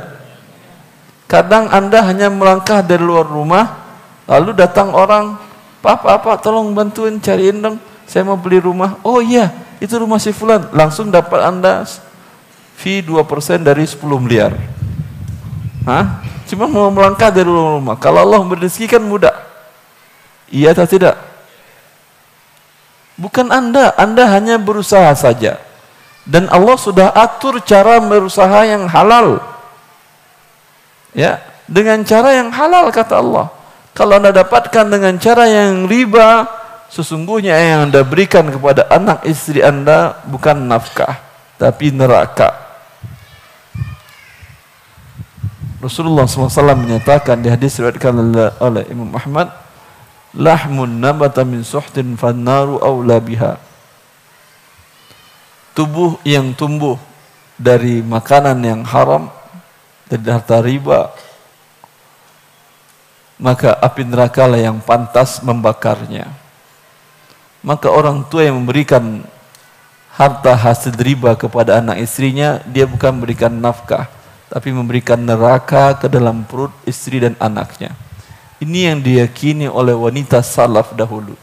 Dikisahkan oleh Imam Al-Ghazali di dalam bukunya, kata beliau, adalah wanita salaf, wanita dahulu selalu menasihati suaminya bila suaminya hendak keluar rumah. Wahai suamiku, keluarlah dan carilah rezeki Allah yang halal. Aku dan anakmu masih bisa bertahan menahan lapar Kalau engkau pulang tidak membawa rezeki, tidak membawa nafkah, masih bisa aku hidup. Tetapi aku dan anakmu tidak akan bisa bertahan kalau yang kau bawa pulang adalah neraka Allah, yaitu harta yang kau dapatkan dengan yang haram, kau berikan kepadaku dan anakku. Kami tidak kuat menahan api neraka Allah. Kalau seperti ini setiap disampaikan oleh istri kepada suaminya, saya yakin suaminya udah nggak jadi kerja ke bank, tidur aja di rumah. Lebih baik tidur daripada dia pulang membawa neraka. Ya atau tidak? Bilang suami, udah tidur aja kau daripada kau pulang bawa neraka. Hah? Itu alasan pertama. Yang kedua apa tadi? Buka lapangan pekerjaan. Bukan lapangan kerja yang dilupanya, lapangan neraka yang dibukanya ya akhi. Kalau lapangan kerja sesuatu yang halal, bukan sesuatu yang haram. Yang ketiga apa kata dia? Apa ada yang ingat tadi apa katanya? Bunganya lebih rendah. Taib. Bunga lebih rendah daripada margin es jeruk. Yang halal. Ya. Allah mengatakan wa ahallallahu al-bai'a wa harrama riba. Allah halalkan jual beli dan Allah haramkan riba.